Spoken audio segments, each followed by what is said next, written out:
Hello, listeners. Welcome to the Pre-Market Update. The podcast is powered by AI. I'm Joe. And I'm Sarah.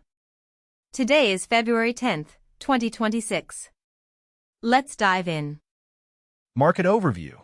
It looks like we are in for a green start today, Sarah.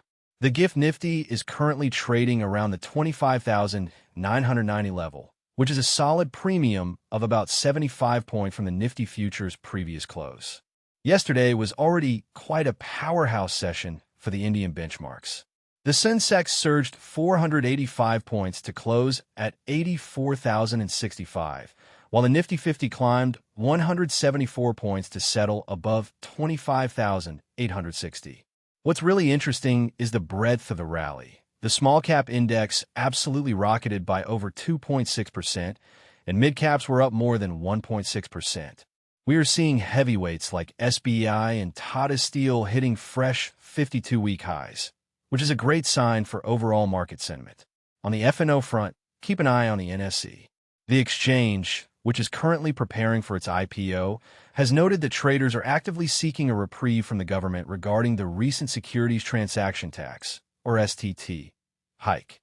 If we get any positive notification from the Finance Ministry on that, expect some serious volatility in the derivative segment.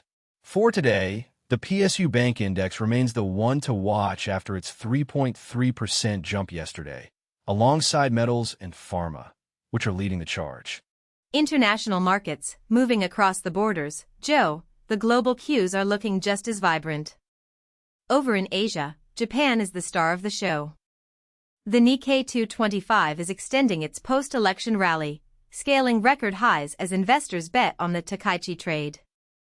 For our listeners who might be new to that term, it refers to Sanae Takaichi's preference for looser monetary policy, which tends to weaken the yen and boost equities. However, it's not all sunshine in Asia. FTSE Russell has joined MSCI in halting index reviews for Indonesian stocks due to investability concerns, which is a bit of a red flag for emerging market funds. In the US, the S&P 500 and the Nasdaq have successfully rebounded as tech shares found their footing again. Everyone is now holding their breath for the upcoming U.S. jobs and inflation reports, as these will dictate the Federal Reserve's next move on interest rates. In the commodities space, we're seeing a bit of a cooling off.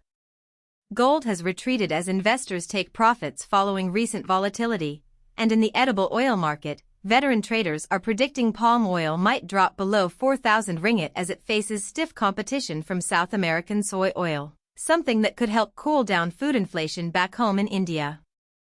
Business story. India. Let's focus on the local corporate front where things are heating up. First up, the jewelry sector is having a moment.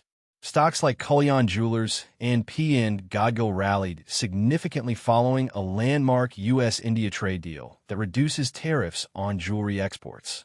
With the wedding season demand kicking in, this could be a massive quarter for these players. In the heavy industries, Tata Steel and SBI are the names on everyone's lips. Both hit 52-week highs yesterday, backed by strong earnings and very bullish calls from global brokerages. We are also seeing the memory chip crunch start to ripple through the Indian tech ecosystem. As global chip prices surge, we're seeing a widening gap between electronics manufacturers who secured their supply chains and those who didn't. Finally, we have to mention the National Stock Exchange again. Their representation to the government to review the STT hike is a major story for the trading community. If the government softens its stance, it could be the X factor that pushes Nifty past that 26,000 psychological barrier today.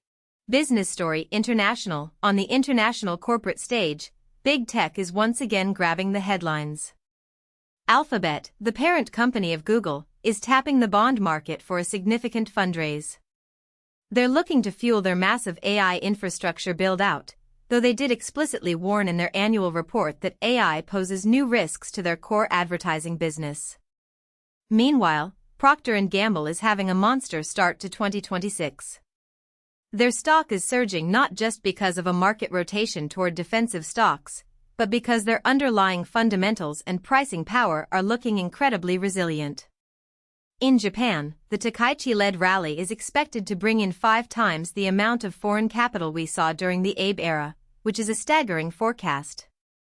And keep an eye on Malaysia. Their anti-graft chief, Azam Baki, has made a public return to the stock market with a major stake in a financial services firm.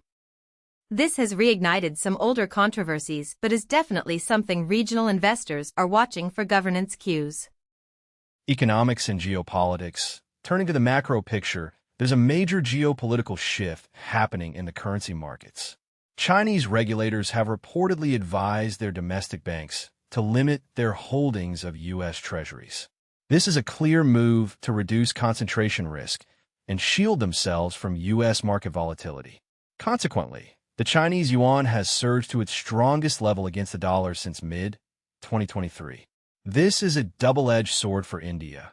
A stronger yuan makes Indian exports more competitive, but the shift away from U.S. treasuries could lead to higher global yields, which usually puts pressure on emerging market central banks like the RBI. Speaking of policy, the market is currently pricing in a more cautious Federal Reserve, especially with Alphabet's massive debt signaling that the tech sector's hunger for capital isn't slowing down despite higher rates. Key takeaways. To wrap things up for our listeners before the bell rings. First, the Gift Nifty suggests a strong, positive opening for the Sensex and Nifty 50. Second, the Tokaichi trade in Japan and the U.S. tech rebound are providing a solid global tailwind. Third, watch the jewelry and PSU bank sectors here at home for continued momentum. Fourth, keep an eye on the yuan's strength. It's a major indicator of how capital might flow between China and India this week. And finally, stay alert for any government notifications regarding the STT.